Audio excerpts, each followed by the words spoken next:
मंगलाचरण।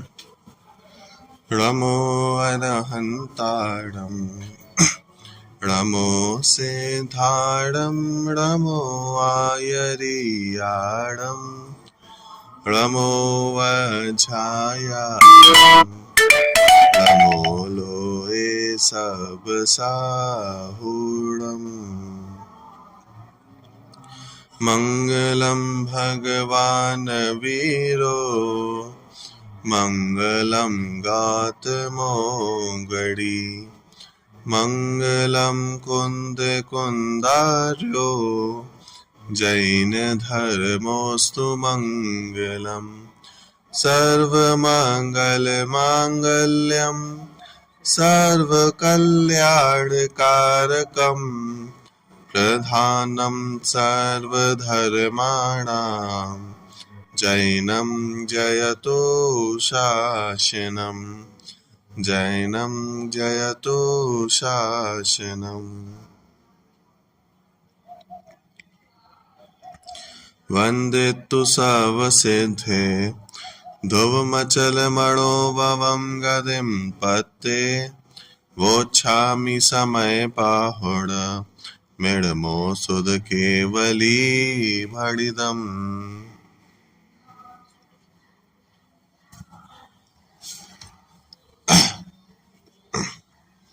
समयसार नामक ग्रंथ पर अपनी चर्चा चल रही है।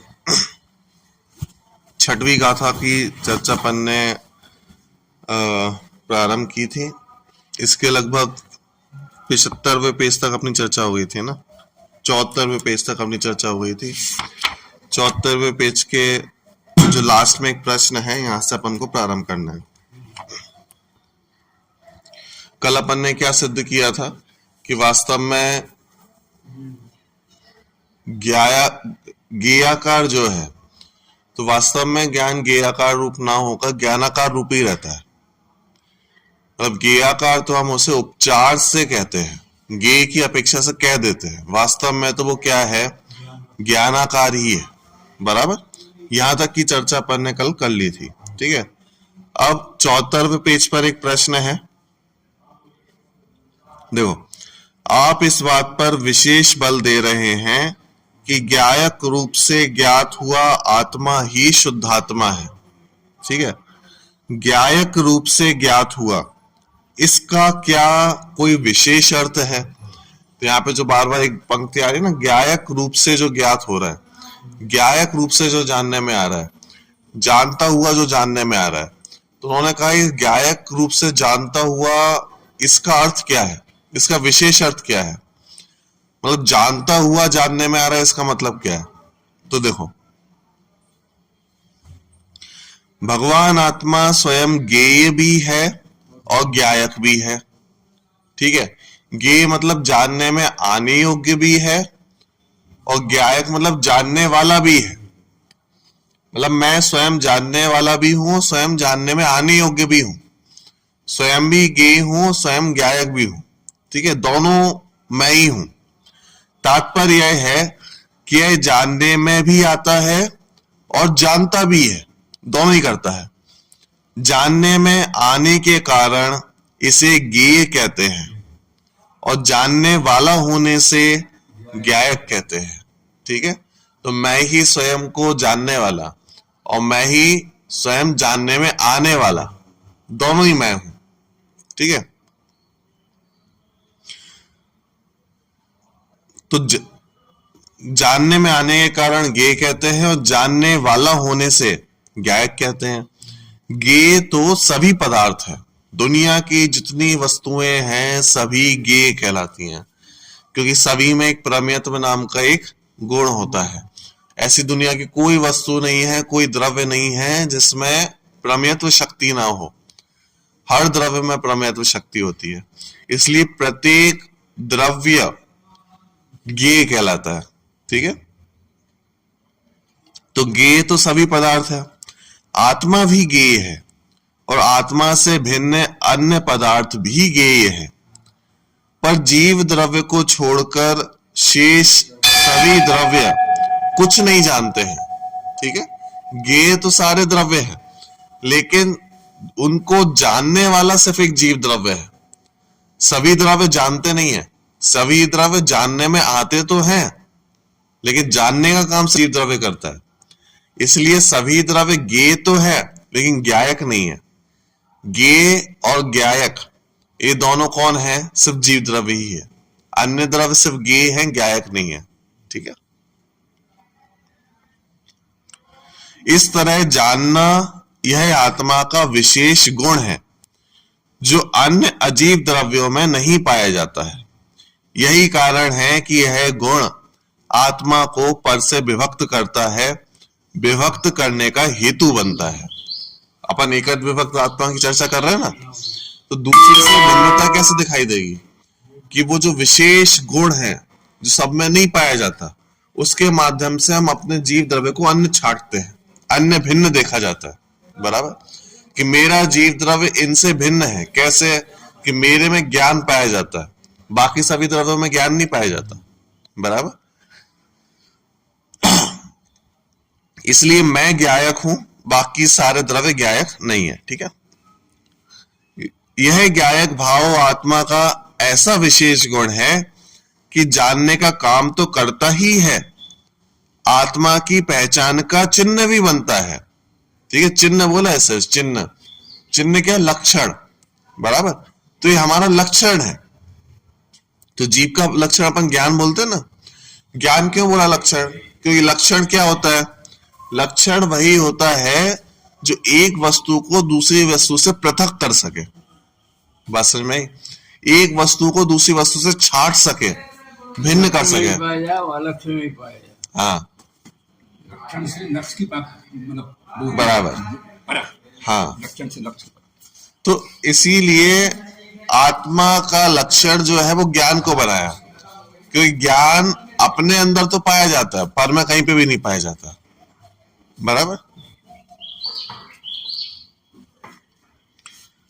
इसलिए आत्मा का पहचान का चिन्ह भी बनता है। अनुभूति में भी जो भगवान आत्मा ज्ञान का ज्ञेय बनता है, उसमें भी आत्मा के ज्ञायक भाव की ही मुख्यता होती है, ज्ञेय भाव की नहीं होती। बराबर, तो हमारे अनुभव में जो आ रहा है, हमारे अनुभव में जो मैं स्वयं ज्ञेय बन रहा हूं, तो उसमें जानने की मुख्यता होती है, ज्ञेय भाव की नहीं होती। जो वस्तु का चिन्ह बन रहा है उसकी मुख्यता नहीं है, मैं जान रहा हूं, ज्ञायक भाव जो है उसकी मुख्यता है। बस में की मुक्ता नहीं है, आपकी मुक्ता है। हाँ, देखो, अतः यह कहना उचित ही नहीं, आवश्यक भी है कि अनुभूति में भगवान आत्मा ज्ञायक रूप से ज्ञात होता है, जानता हुआ ज्ञात होता है। क्योंकि मैं तो स्वयं जान ही रहा हूं ना, तो मैं जब जानते हुए अपने आप को जान रहा हूं तो क्या जानने में आएगा? कि मैं जान रहा हूं, मैं जानने वाला हूं, मैं जानने योग्य हूं। तो अंततः ज्ञायक भाव ही तो पकड़ में आया। बात समझ में? इसलिए बोला ज्ञायक भाव से ज्ञात हुआ। तो क्योंकि जब हम अपने आप को ये बना रहे हैं तो अंततः हम अपने आप को जान ही तो रहे हैं, जानते हुए तो अपने आप को पकड़ में आएंगे। इसलिए ज्ञायक भाव, जानने वाला मैं। ठीक है, अतः यह कहना उचित ही नहीं, आवश्यक भी है कि अनुभूति में भगवान आत्मा ज्ञायक रूप से ज्ञात होता है, जानने वाला ज्ञात होता है। ठीक है,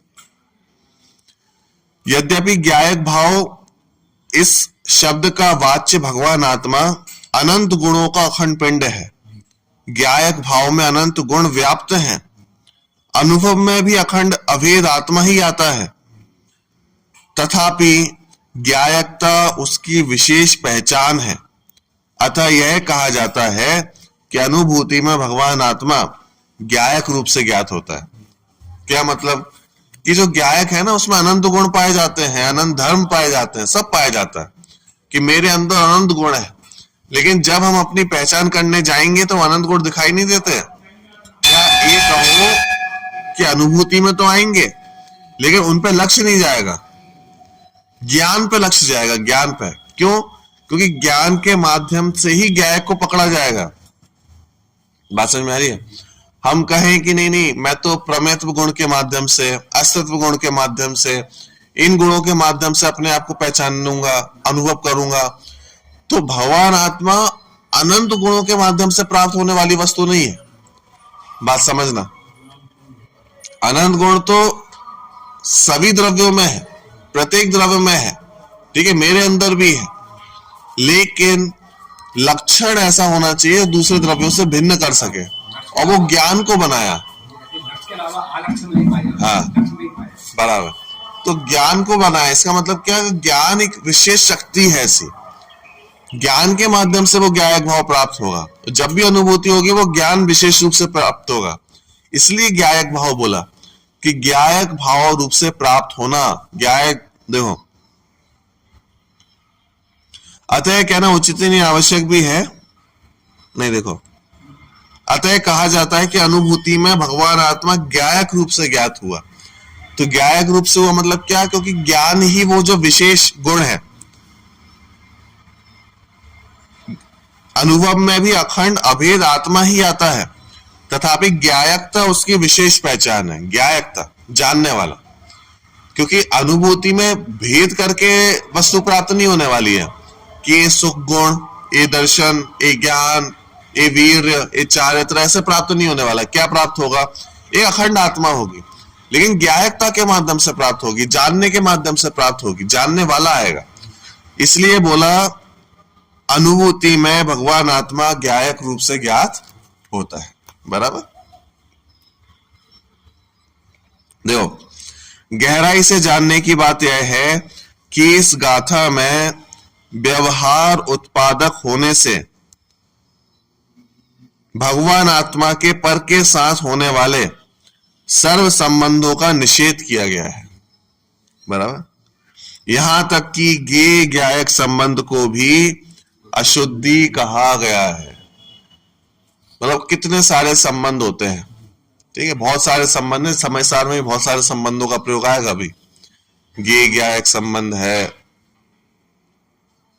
ऐसे बहुत सारे संबंध अभी आएंगे आगे, ठीक है। एक संबंधों की एक लिस्ट अपन बना सकते हैं इसमें पूरे समय सार में। तो भाव विभावक संबंध है, ऐसे बहुत सारे, ठीक है।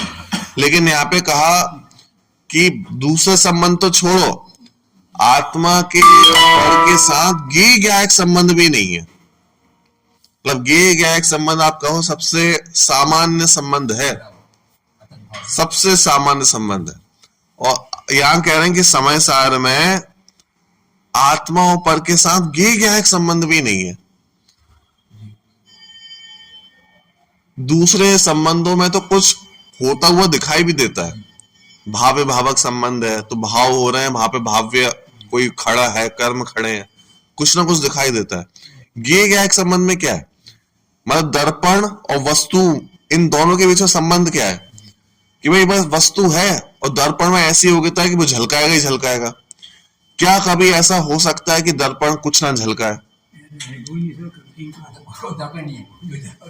हो ही नहीं सकता कि नहीं हम तो उसके ऊपर कपड़ा डाल देंगे तो कपड़ा झलकेगा, कुछ ना कुछ तो झलकेगा ही।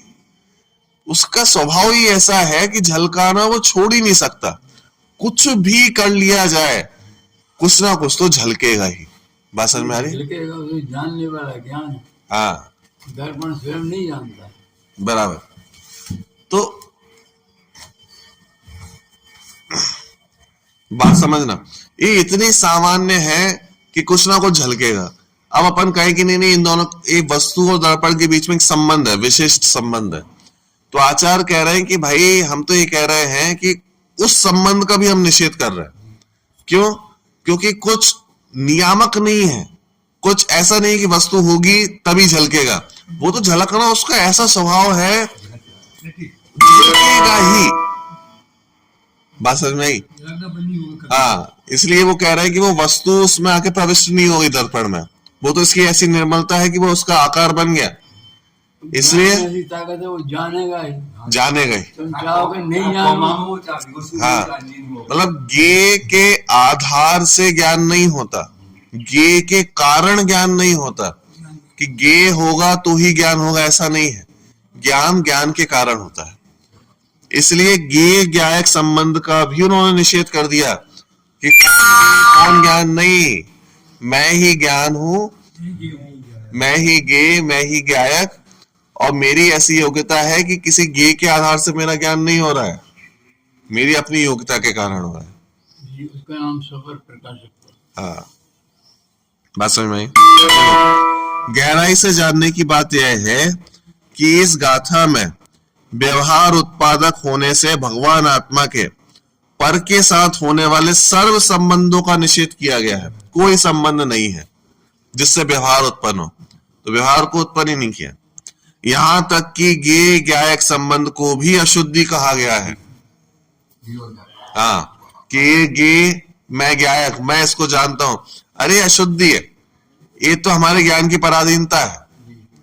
ज्ञेय के माध्यम से ज्ञान हो रहा है, ये तो ज्ञान की पराधीनता हो गई ना, तो इसको भी अशुद्धि कह दिया उन्होंने कि ये शुद्धि नहीं है, अशुद्धि है। शुद्धि किसका नाम? कि ज्ञान स्वतंत्र है, ज्ञान में ज्ञेय की आवश्यकता नहीं है, ज्ञेय प्रविष्ट नहीं कर रहा, ज्ञान की ऐसी निर्मलता है कि वो सबको झलका रहा है निर्मलता से, वो शुद्धि है। ज्ञान ज्ञानाकार ही रहा, वो शुद्धि है, ज्ञेयाकार नहीं हुआ। बात समझ में आई? तो देखो, यहां तक कि ज्ञेय ज्ञायक संबंध को भी अशुद्धि कहा गया है। यही कारण है कि ज्ञायक भाव को उपासित होता हुआ, अनुभव में आता हुआ शुद्ध कहा गया है, क्योंकि अनुभव के काल में आत्मा का पर के साथ ज्ञेय ज्ञायक संबंध भी छूट जाता है।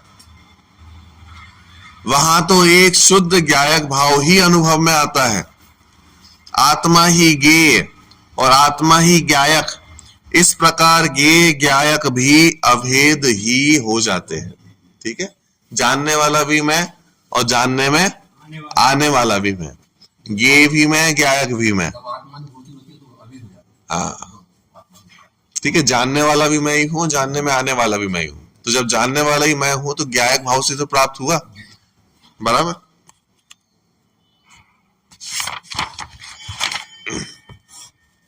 अब देखो, ठीक है, इस प्रकार ये छठवीं गाथा अपनी जो है समाप्ति की ओर है। देखो, अब अगली गाथा में आचार्य देव ज्ञान, दर्शन और चारित्र गुणों के भेद को भी व्यवहार उत्पादक होने से अशुद्धि बताकर निषेध करने वाले हैं, क्योंकि अनुभव के काल में गुण भेद भी नजर नहीं आता।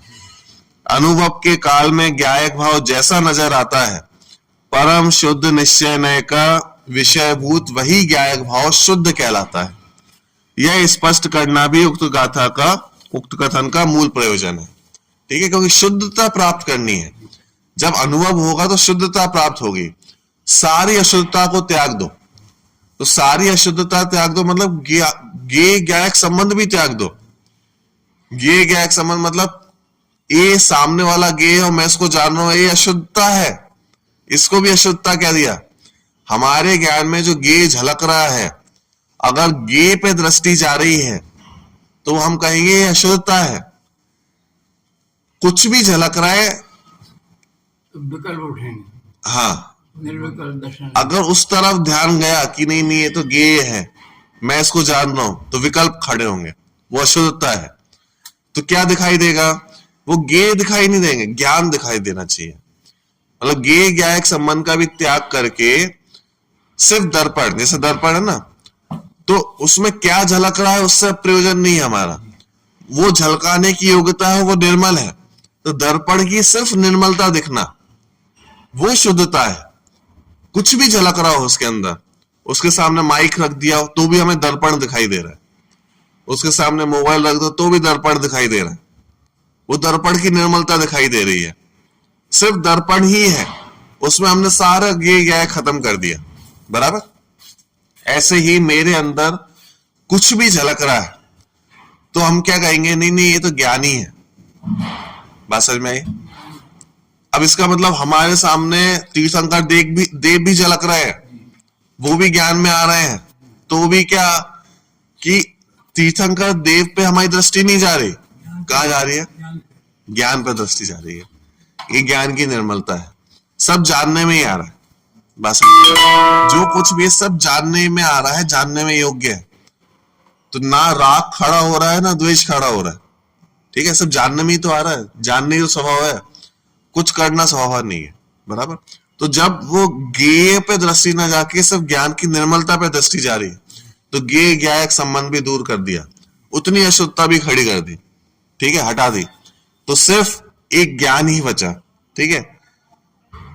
अब एकद विभक्त इस छठवीं गाथा में तो इतना सिद्ध कर दिया। आगे उन्होंने कहा कि भाई अनुभूति में भेद भी खड़े नहीं होते, दर्शन, ज्ञान, चारित्र, ऐसे भेद भी खड़े नहीं होंगे। अनुभूति के काल में ये दर्शन है, ये ज्ञान है, ये आचरण है, चारित्र है, ये अनुभूति है, ऐसा भेद भी खड़ा नहीं होगा, इनकी अभेदता खड़ी होगी, कोई भेद खड़ा नहीं होगा। तो अगली गाथा में उन्होंने कहा कि अनुभव के काल में गुण भेद भी नजर नहीं आते, अनुभव के काल में ज्ञायक भाव जैसा नजर आता है परम शुद्ध निश्चय का वो ही विषय है और उसको ही शुद्ध कहा जाता है, ठीक है। इस प्रकार छठवीं सातवीं गाथाओं में दृष्टि का विषय पूर्णतः स्पष्ट हो जाता है।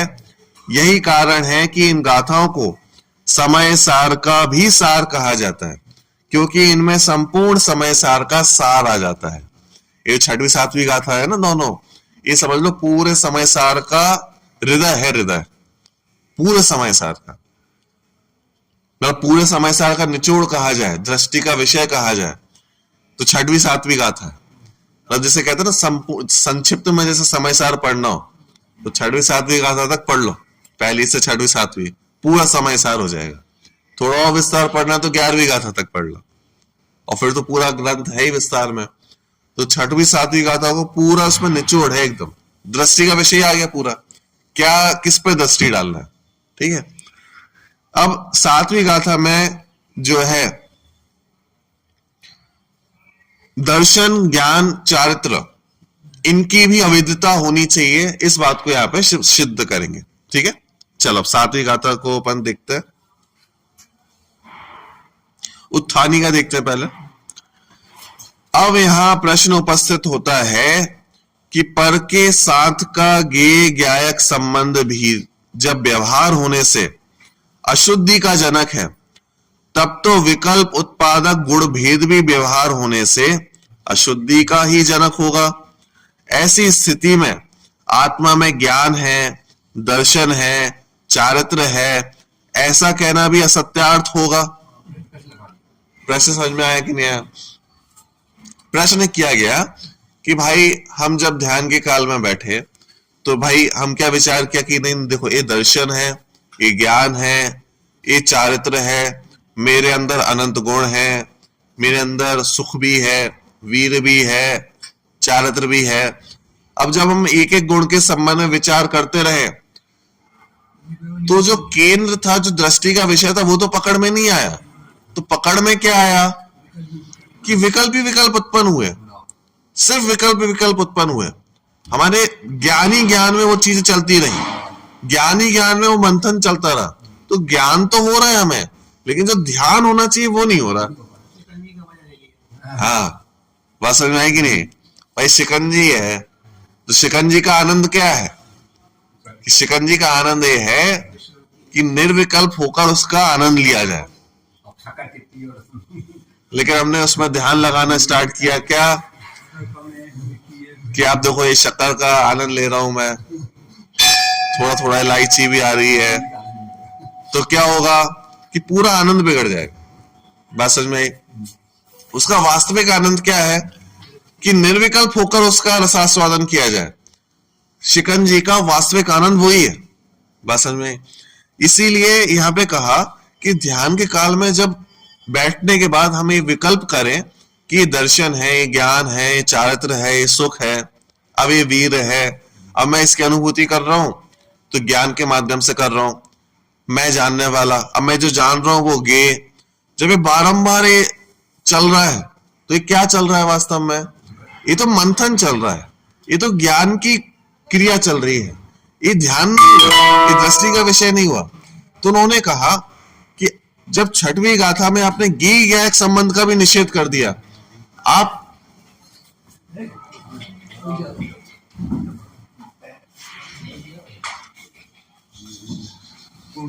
कोई संस्कार वो की कोई होगी नहीं, याद आ गई कुछ संस्कार तो होंगे। कोई चीज बताया ही है कि तुम जानने वाले थे तब तुमने जानने का निषेध किया, इसलिए मायाचारी की फल में त्रिंज गति मिलेगी। अब तुम सुनना चाहो तो सुना नहीं देंगे।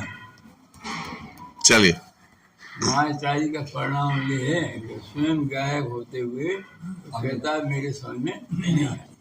ये मायाचारी सबसे बड़ी बराबर। चलिए मायाचारी में त्रिंज गति मिलेगी।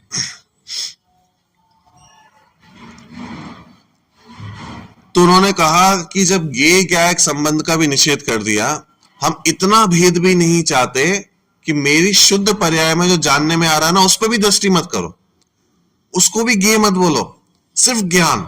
जब इतनी अशुद्धि भी नहीं चाहिए तो फिर आप दर्शन, ज्ञान, चारित्र, इतना गुण भेद भी क्यों करते हो? ये भी तो बहुत बड़ी अशुद्धि हो गई। बात समझ में आई कि नहीं? हम तो ज्ञेय ज्ञायक संबंध का भी निषेध करके आ गए कि मेरे अंदर ही झलकने वाली जो वस्तुएं हैं उनको भी मत देखो, सिर्फ ज्ञान देखो। बात समझ में आई? तो इसलिए उन्होंने कहा जब ज्ञेय ज्ञायक संबंध को भी हमने व्यवहार होने से अशुद्धि कह दिया, तब गुण भेद भी व्यवहार होने से अशुद्धि का ही जनक होगा। ऐसी स्थिति में आत्मा में ज्ञान है, दर्शन है, चारित्र है, ऐसा कहना भी तो असत्यार्थ है, सच्ची बात नहीं है। इससे भी तो विकल्प उत्पन्न होंगे। तो इसी प्रश्न के उत्तर में 7वीं गाथा का उद्भव हुआ है, जो इस प्रकार है। ठीक है, अब देखो इसको अपन पाठ करेंगे। व्यवहारेणुवदिस्सदि राणिस्य चरित दंसणं राणम रवीणाणं न चरितम रदंसणं जाने गो शुद्धो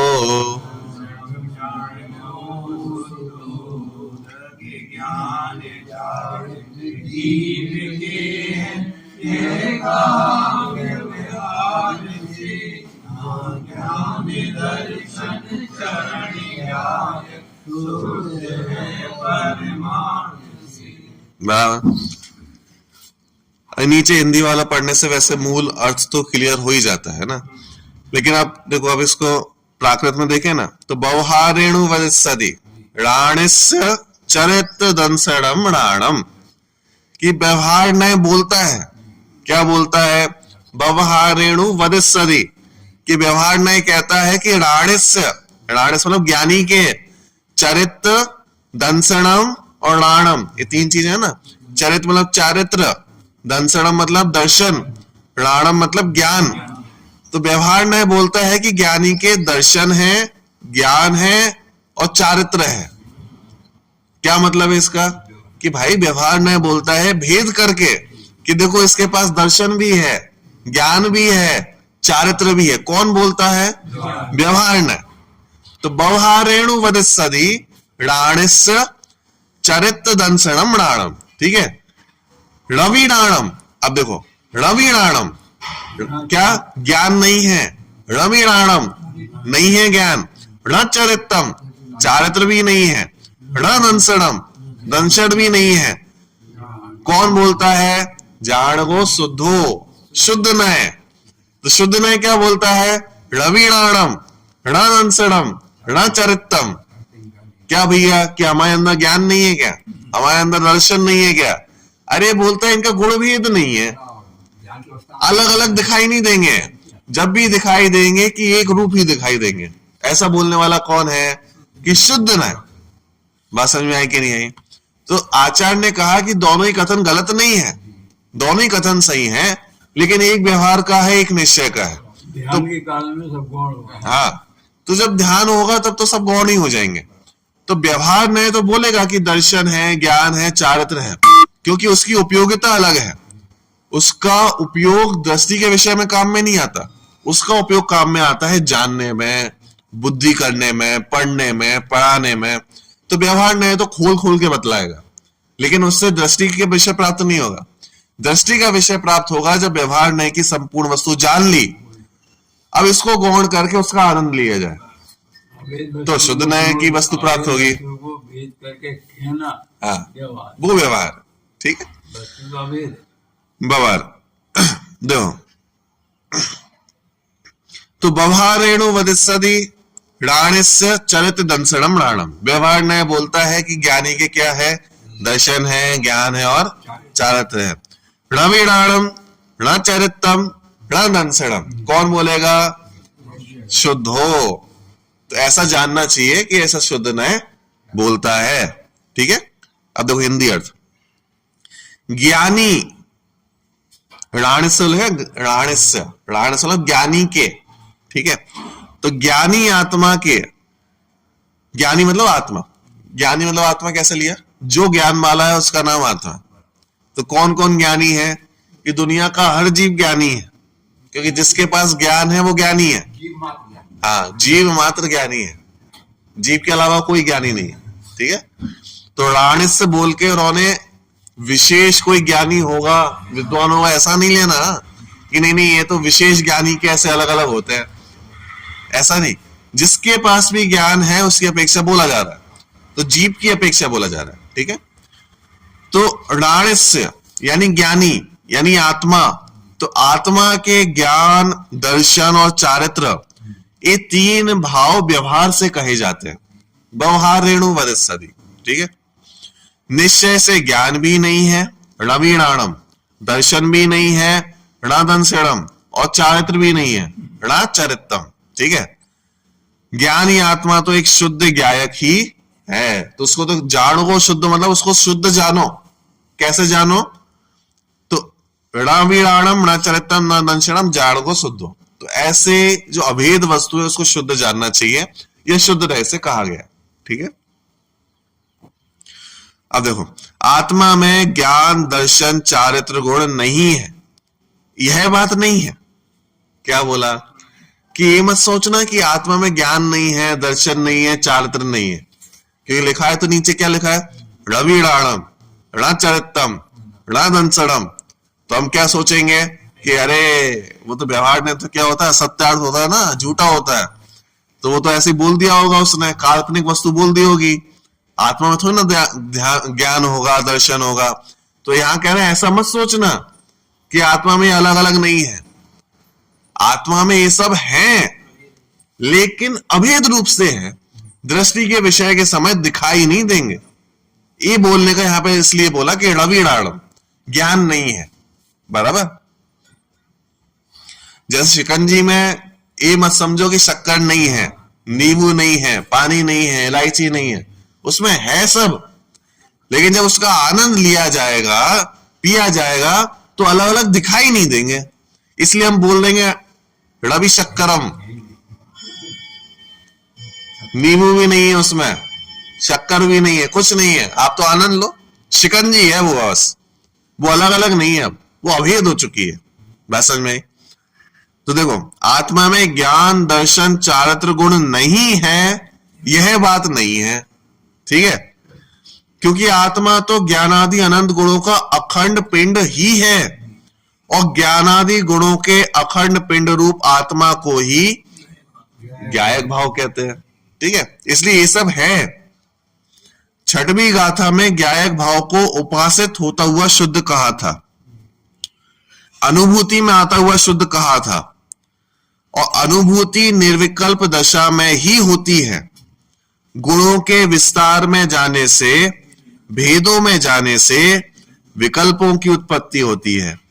इस कारण अनुभूति के विषयभूत ज्ञायक भाव में गुण भेद का निषेध किया गया है।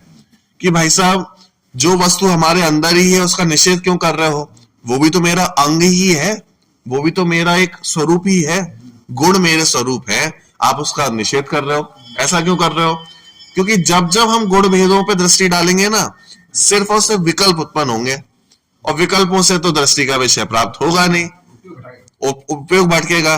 तो हमें जो उपयोग का केंद्रीकरण चाहिए, उपयोग केंद्रित चाहिए, अपने अंदर लगना चाहिए, वो कैसे लगेगा जब विकल्प भी उत्पन्न होते रहेंगे। तो कि नहीं नहीं, हमारा उपयोग यहां से भटकता रहेगा कि ये ज्ञान है, ये दर्शन है, ये गुण है, ये वीर है, ये शक्ति है, ये धर्म है।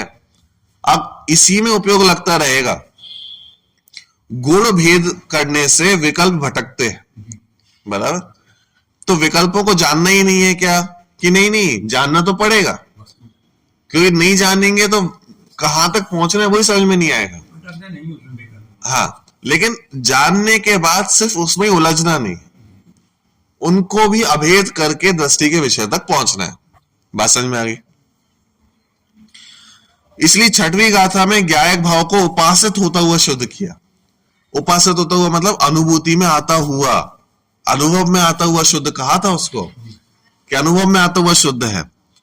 और अनुभूति तो निर्विकल्प में ही होती है, कभी भी विकल्प अवस्था में अनुभूति होगी नहीं, बराबर। अब अगर अपन गुणों के विस्तार में जाएंगे और गुणों को जानने की कोशिश करेंगे, भेदों में जाने का विकल्प करेंगे, तो क्या होगा? सिर्फ ही सिर्फ क्या उत्पन्न होंगे? विकल्प उत्पन्न होंगे। विकल्प से अनुभूति प्राप्त होगी नहीं, क्योंकि वो विकल्प उत्पन्न करेगी। इसी कारण अनुभूति के विषयभूत ज्ञायक भाव में गुण भेदों का निषेध किया जाता है। अब गुण भेदों का निषेध किया जाता है, इसका मतलब ये नहीं गुण भेद है ही नहीं, समझना। गुण ही नहीं है ये नहीं समझना, गुण तो है लेकिन इस कह सकते गुण भेद नहीं है, या फिर गुणों का दृष्टि नहीं है, गुण भेदों पे दृष्टि नहीं जा रही है। बात समझ में आ रही है?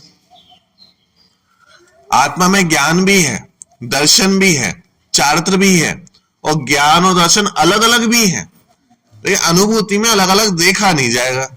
देखा जाएगा तो इंद्रियां। हाँ, आनंद नहीं आता। देखा जाएगा तो आनंद नहीं आएगा। बात समझ में आ गई? इसलिए एक रूप ही देखा जाएगा और गुण भेदों का निषेध किया जाएगा। ठीक है, देखो, गुण भेद अनुपचरित सद्भूत व्यवहार नय का विषय है और ज्ञायक भाव व्यवहार अतीत है। अब अपन ने सारे नयों का विषय पढ़ा था ना, तो क्या होता है अनुपचरित सद्भूत व्यवहार नय? अनुपचरित सद्भूत व्यवहार नय कौन से नंबर का नय है?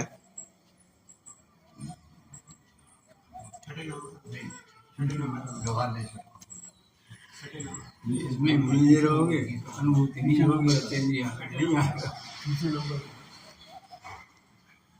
देखो 8 नए पढ़े थे ना अपन ने, तो 4 व्यवहार नए पढ़े थे, 4 निश्चय नए पढ़े थे। तो यहाँ पे अपन किसकी चर्चा कर रहे हैं? पहली बात व्यवहार नए की चर्चा कर रहे हैं, तो पहले से 4 के अंदर ही आएगा। अब 2 भेद करते हैं अपन, एक सद्भूत एक असद्भूत, है ना। सबसे पहला कौन सा आता है? असद्भूत आता है। पहले असद्भूत आता है ना, जो सत्ता में ही नहीं है, सत्ता के बाहर है। तो असद्भूत के भी 2 होते हैं और सद्भूत के भी 2 होते हैं। तो यहाँ पे अपन सद्भूत की बात कर रहे हैं, तो पहले के 2 भी चले गए, कौन से बचे? तीसरे और चौथे। अब इसमें भी पहला कौन सा आता है? पहले उपचरित आता है, फिर अनुपचरित आता है, क्योंकि पहला बोलता है उपचार से, और फिर अपन जैसे जैसे आगे बढ़ते जाते हैं वैसे वैसे उसकी प्रामाणिकता बढ़ती जाती है। तो हमेशा पहले उपचार वाली चीज आएगी और फिर वास्तविक चीज आएगी। तो पहले आता है उपचरित सद्भूत व्यवहार नय, जिसमें अशुद्ध पर्यायों को जीव का बोला जाता है, और फिर आता है अनुपचरित सद्भूत व्यवहार नय, जिसमें आत्मा की शुद्ध जो पर्याय है उसको आत्मा का बोला जाता है। ठीक है, तो यहाँ पे किसकी चर्चा चल रही है? अनुपचरित सद्भूत व्यवहार नय। तो अब इसमें अनुपचरित में क्या आता है कि जो उपचार से नहीं है वास्तव में आत्मा की शुद्ध है, लेकिन फिर भी व्यवहार है, क्योंकि भेद करके बोला जा रहा है। अब जैसे गुण है, गुण ज्ञान दर्शन चारित्र, ये उपचार से नहीं है, ये तीसरे नंबर के नय का विषय नहीं है, ये चौथे नंबर के नय का विषय। अनुपचरित है, वास्तव में मेरे हैं, लेकिन गुण भेद कर दिया ना, इसलिए चौथा हो गया। बात समझ में आएगी?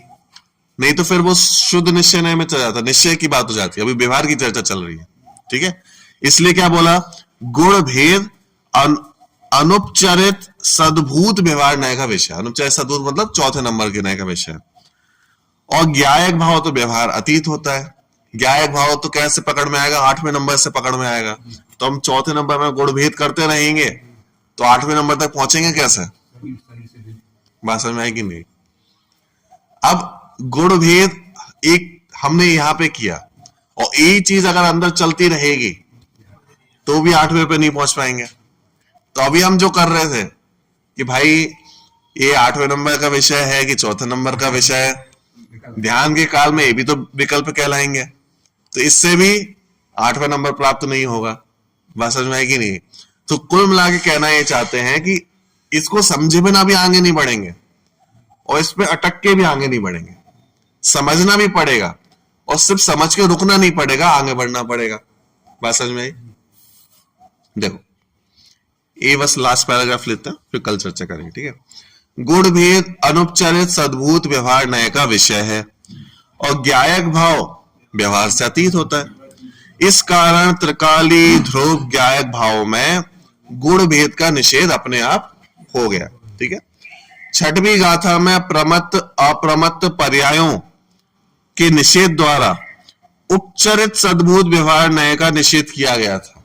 उपचरित सद्भूत व्यवहार नय कौन से नय का विषय है?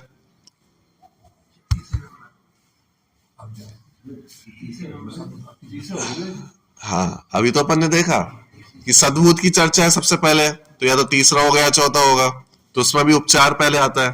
तो अपन क्या बोल रहे हैं? उपचारित सद्भूत व्यवहार नय, तो तीसरे नंबर का आ गया। तो उपचारित सद्भूत व्यवहार नय का मतलब क्या है? कि जो सद्भूत तो है, सद्भूत मतलब आत्मा के अंदर है, सद्भूत मतलब आत्मा के अंदर है, लेकिन उपचारित है।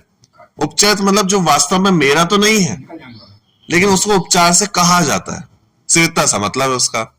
ऊपर अपन ने अनुपचारित सद्भूत व्यवहार नय का मतलब क्या देखा था? सद्भूत मतलब आत्मा के अंदर है और अनुपचारित है, उपचार मत मानना है इसको, जो वास्तव में मेरा है उसको ही मेरा कहा जा रहा है।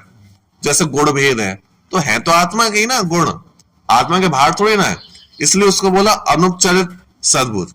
अब यहाँ पे क्या बोल रहे हैं? प्रमत्त अप्रमत्त अवस्था। तो प्रमत्त अप्रमत्त अवस्था कर्मों के कारण बनेगी, दोषों के कारण बनेगी। जो हमारे दोष है, प्रमत्त मतलब प्रमाद है, तो पहले से छठवां गुण स्थान है, तो प्रमत्त अवस्था गुण स्थान बन रहे हैं। तो ये तो दोष है ना सारे, ये वास्तव में प्रमत्त अप्रमत्त दस है, मेरी थोड़ी ना है, आत्मा की नहीं है, लेकिन आत्मा के अंदर हो रही है क्योंकि दोषों के कारण हो रही है। बात समझ में आ गई? इसलिए है तो सद्भूत, लेकिन उपचरित है। हाँ, बात समझ में आ गई? देखो छठवीं गाथा में प्रमत्त अप्रमत्त पर्यायों के निषेध द्वारा उपचरित सद्भूत व्यवहार नय का निषेध किया गया था, ठीक है। इस प्रकार अब उपचरित और अनुपचरित दोनों ही सद्भूत व्यवहार नयों का निषेध हो गया। तो कह सकते हैं कि अपन छठवीं गाथा में तीसरे नंबर का निषेध किया था नय का, और अब सातवीं गाथा में चौथे नंबर के नय का निषेध कर रहे हैं, क्योंकि गुण भेद आ गया ना इसमें। तो तीसरा भी निषेध, चौथा भी निषेध, तो इन दोनों का निषेध व्यवहार का निषेध करके निश्चय में प्राप्त हो जाएंगे। बात समझ में आएगी नहीं? सिंपल है ना? चलो अब इसके आगे की चर्चा फिर अपन कल करते हैं।